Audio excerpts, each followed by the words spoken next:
Welcome to KU Padashala. My name is Chad A. Haag. I am an author and former teacher from the United States of America. I'm very excited to have this opportunity to discuss with you today the history of Western philosophy. In this third lecture, we will examine German idealism, specifically Kant, Hegel, and Fichte.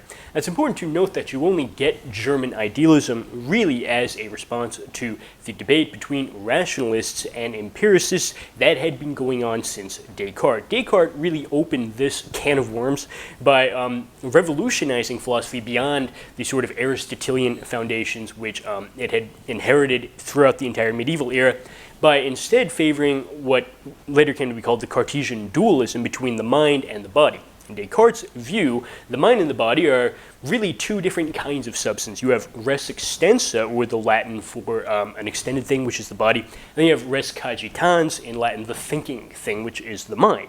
The mind is able to think, ultimately, ideas, which for Descartes are kind of like, pictures, basically, that the mind can entertain and contemplate. And the question for Descartes ultimately became, which of the ideas are more clear and more distinct than others? Which ideas is the mind more certain of, and which knowledge is higher? The knowledge of the five senses, in which case you would take the empiricist stance of arguing that observation of physical entities really through the scientific method is the highest kind of knowledge, or rather the rational ideas, such as mathematical timeless truths, 2 + 2 = 4, things that really are not observed, they're simply known as ideas by the mind's ability to think rationally. And the response which Kant gave to this debate between rationalists and empiricists was really not to favor either stance, but to, in a certain sense, get the best of both worlds by showing how rationalism and empiricism work together, ultimately through clarifying how exactly the architecture of subjectivity is constituted. Kant acknowledged that the human subject has an ability to receive data from the outside world through the five senses. You can see colors, you can smell smells, you can feel tactile sensations with your fingers, whatever, but that data still has to pass through a series of subjective filters in which the thing in itself, which really exists out there in the world, remains inaccessible. You never actually get at the thing in itself, because what you actually experience is subjective, even in a way that is not immediately obvious. Space and time, for example, do not actually exist out there as real things in the world. For space and time are simply the purified forms which the subject uses to, in the case of space, have an outer sense of things, or in the case of time, to have an inner sense. And for that very reason, space and time are features of the subject's processing of the world, which are later schematized by the imagination into what he calls proto-concepts, which are then subsumed under the concept. Now, Kant spoke of a certain discursive mediation of one's experience of the world, in which one does not simply take in a flood of colors and tactile sensations, etc. Rather, one's experience of the world is actually fundamentally linguistic in nature. You know what things are because you have the word for them. If you see a monkey on the side of the road here in India, you understand what that is because you have the concept of a monkey readily available. You have the word for a monkey. And therefore, you have to take into account the way that all of these different levels are working together in a way that, quite frankly, the rationalists and empiricists never really spelled out in sufficient detail. Of course, the story does not end with understanding, for reason, Kant argued, goes beyond the understanding by going beyond the black and white nature of its concepts, even including the purified concepts which the understanding uses to provide a sort of minimal foundation of understanding, which it did not even get from experience. Purified concepts like, say, the concept of substance, the concept of cause and effect, etc. Reason still goes beyond in its search for a rational completeness, for example, positing the idea of the world. Of course, it is precisely because of reason's ability to go beyond the understanding that it lands itself in a type of trouble through taking the questions of metaphysics seriously, despite the fact that it is simply its own ability to think which leads it to posit so many problems with no solution. For example, in trying to understand the idea of the cosmos, which reason itself had predicted, it will ultimately have to affirm both a thesis and its exact opposite at the same time.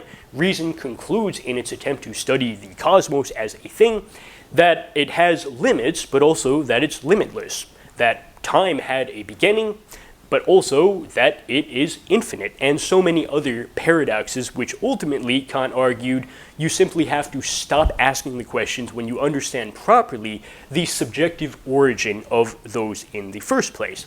At any rate, applied to the realm of aesthetics, Kant argued that good art is good precisely because one does not understand it.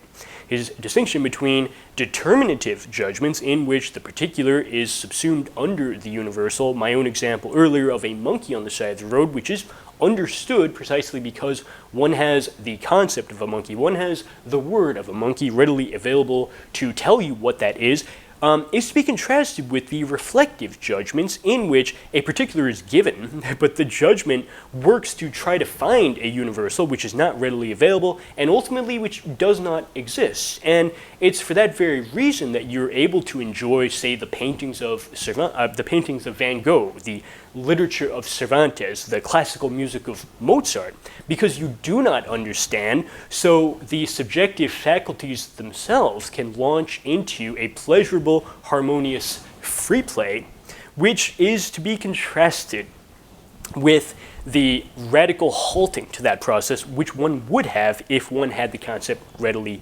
available. So it's all the more interesting that you only really get German idealism in the proper sense when you place a far greater emphasis on notion than Kant himself did. Whereas for Kant, concept plays a fairly minor role within that broader architecture of subjectivity. You see the monkey on the side of the road, you subsume it under the word which tells you what it is, and you move along. For Hegel, notion came to be something of a metaphysical definition of being itself, but of course we can only understand what Hegel meant by that if we go beyond the SparkNotes style caricature of Hegel captured by the formula thesis, antithesis, synthesis, which actually Hegel himself never used. That was a formula which Fichte, not Hegel, had proposed, but at any rate, if we consider the way that it is usually taught, it is something like the idea that a contradiction is not really a contradiction so long as it is composed of half-truths. In this view, you have concept A and its seeming opposite, concept B, and it is only through not realizing that concept C exists, which includes both but goes beyond them, that you could be stuck in the illusion that the two make up an irreconcilable antithesis one to the other. In reality, of course, this idea that concept A and B can be included in concept C, while giving you the best of both worlds and getting rid of the parts you don't like, is basically just a notional equivalent to the Incredible Hulk within the sixth Avengers film, Avengers Endgame. You might recall that in that movie, you had the rational scientist Bruce Banner and the strength of the big green guy combined in a new and improved Hulk who is so under control as to be able to take a selfie with a group of kids who recognize him in a diner and then use Ant-Man's phone without even realizing that he too is a superhero. This is kind of like the dream of achieving full control of nature through modern technology. It's still big enough to take your breath away with its sublime grandeur, but it's still totally under rational control.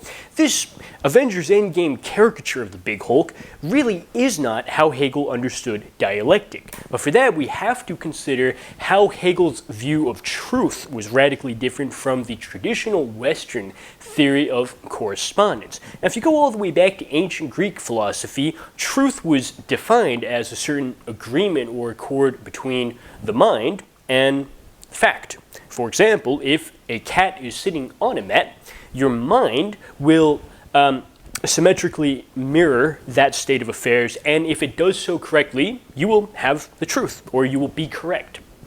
By medieval philosophy, this agreement is shifted from the fact in the world to instead the mind of God. After all, God is the one with access to the full truth, whereas humans only ever have access to part of it, because God is both omniscient and omnipotent. So the mind of man has access to truth only insofar as he is able to accord or agree with the mind of God.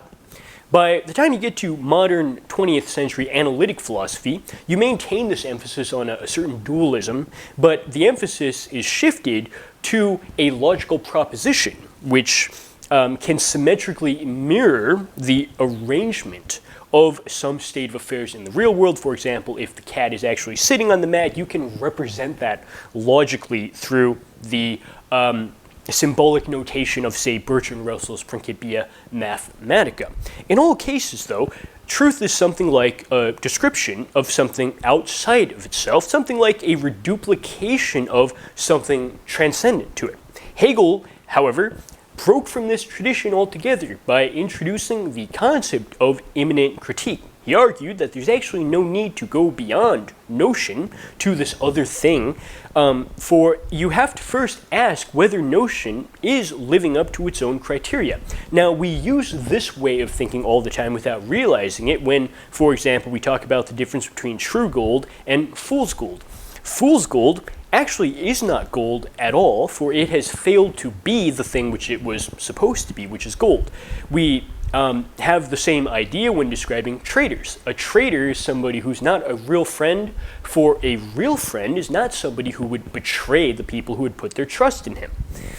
Similarly, in the 20th century, which was supposed to be the Enlightenment era in which reason had taken precedence over the archaic, quote-unquote, superstitions of the pre-modern era, you have the highest number of deaths by warfare by far of any century in history. So one has to seriously ask whether the age of reason is in fact rational if that's the outcome of it.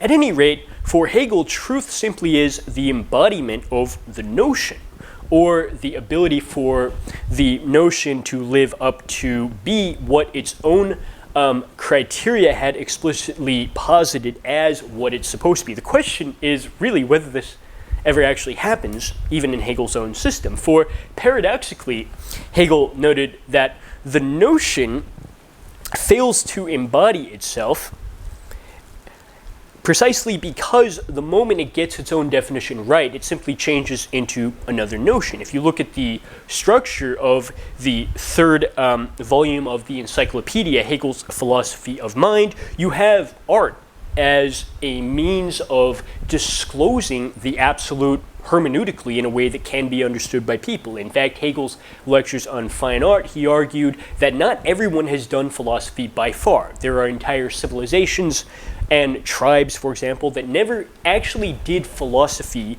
in the modern sense of the term, but they still had an understanding of the absolute through art, which is democratically accessible. Anybody can appreciate good art. However, art's attempt to disclose the absolute in a medium which can be hermeneutically understood by people is something which, precisely when art gets its own criteria correct, it simply becomes religion. For religion also deals with disclosing the absolute in a mode that humans can understand, but it does it at a higher level than art, okay, a much more serious level than art. But of course, religion has its own shortcomings, which it struggles to overcome, but the moment that it does, it's no longer religion. Suddenly it's philosophy, for philosophy also is a means of disclosing the absolute in a way that is hermeneutically understandable by humans, but it does so, Hegel argues, in a way that goes beyond the shortcomings of art and philosophy, or excuse me, art and religion. So similarly, with the phenomenology of spirit itself, the paradox is that you only get consciousness right when it becomes self-consciousness, in which case self-consciousness only gets itself right when it becomes reason. Reason only gets itself right when it becomes spirit, and spirit only gets itself right when it becomes religion, which in turn becomes absolute knowing. So in any case, the notion is not merely negating its predecessor in an abstract manner that says no without any further qualification, for it is instead preserving that predecessor and actually elevating it to a higher, more refined, and more sophisticated notion. This, of course, depends on a distinction between two different kinds of negation, which Hegel proposed in contrast with the way negation is usually thought of as something that can be captured with a single logical symbol. Even in modern 20th century analytic philosophy, in say Bertrand Russell's Principia Mathematica, you really just have the tilde sign as sufficient to capture the negation of some truth value. For Hegel, however, there's a difference between the abstract negation, which simply says no without any further qualifications, and the determinate negation, which says no but with a content. As difficult as that definition might be to understand initially, you could just use a very simple example from, say, the year 2012, in which the news reported that in the United States of America, a man witnessed another guy having a heart attack on the street, didn't know him, but whipped out his cell phone, called 911, an ambulance arrived, saved the man's life, but then the guy who called the ambulance was billed for about $1,000 because by law, somebody had to be billed, and that person who made the phone call was unwittingly accepting the legal obligation to pay the medical expenses. Now, all of us who hear that story understand that there's something fundamentally wrong with that, but we don't simply say no without any further qualification and leave it at that. We react to it with a type of negation which implicitly gestures towards some better way of doing things, even if it is not immediately clear what that better way would be. And it's kind of like that with determinate negation in Hegel. The term Aufhebung in German really cannot be translated into a single English term, for as Martin Heidegger noted in his lectures on Hegel, there's really three different Latin terms which are at work here. Tollere, which is the Latin term for removing or terminating the initial illusion, after all this is negation, but also a conservare, or a preservation, or an inclusion of it, despite that fact. And finally, elevare, lifting up that negated content to a higher level of knowing, as we saw with art becoming religion, religion becoming philosophy, etc. In this sense, one is negating, but one is rising from lower abstract negation to determinate negation in the proper, I think, understanding of the three of Hegel. It's not thesis, antithesis, synthesis. It is rather a thesis which seems to be absolutely right when it's first posited. One professor compared this to falling in love. When you fall in love, you're sure at first that this time it's the right person, it's going to be perfect, etc. It's like that with entering a new phase in Hegel. Then you have the abstract negation, where you find that it's failed to be what it's supposed to be, but that is only an intermediary phase on the way to the determinate negation, which is a negation with content which leads you someplace else. For this reason, Hegel's phenomenology of spirit really proposed several different definitions of truth. In the first consciousness section, truth is understood to be a thing. In the second, self-consciousness, truth is understood to be the self. In reason, truth is understood to be the unity of self and thing. Spirit, truth is instead a world, for you're only really acting rationally if you're not just observing scientifically or whatever, but if you are acting rationally, that is to say acting ethically, which can only be done within a community and within a world. But of course, the kind of world you have in spirit, eventually even leading to the horror of the French Revolution, is something you can only get beyond by having the right community and the right world, which is the religious community, in which truth is the unity of man, and actually not just his fellow man, but God. And you, of course, go beyond even religion to have absolute knowing, in which truth is the unity of man and God, time and eternity rendered conceptually as a science. Now, we'll just finish quickly with a discussion of Fichte, who was kind of the founder of German idealism before Hegel, but a much less studied figure, and in a certain sense, even more difficult, because the level of abstraction in Fichte, dealing with the system in its purified form rather than with the example. The interesting thing about Hegel is he's always talking about the example. Zizek saying he uses examples from pop culture, Hollywood cinema, current events, precisely because that was the way Hegel did things too, always disclosing truth through the example. For Fichte, rather, you have a highly abstract system. But still, this idea that you have to go beyond the limitations of Kant, specifically because Kant does not satisfactorily deal with the thing in itself, treating it merely negatively as something left over that is not included in the subjective processing of experience, that really does not count as satisfying the ideal of providing not just a critique of pure reason as Kant did, but rather a system of pure reason in which you can have no remainder of that kind.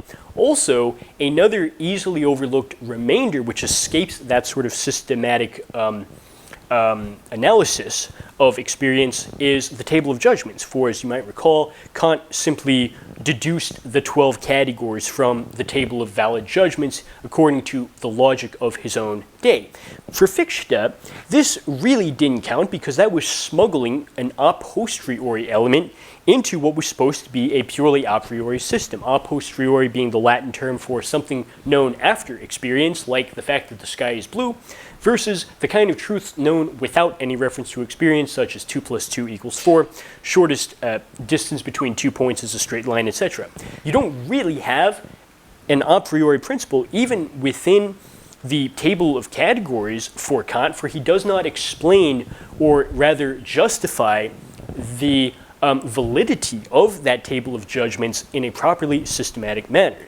In contrast with this, Fichte argued that a true system must be totally unified, in which case you must have a single principle.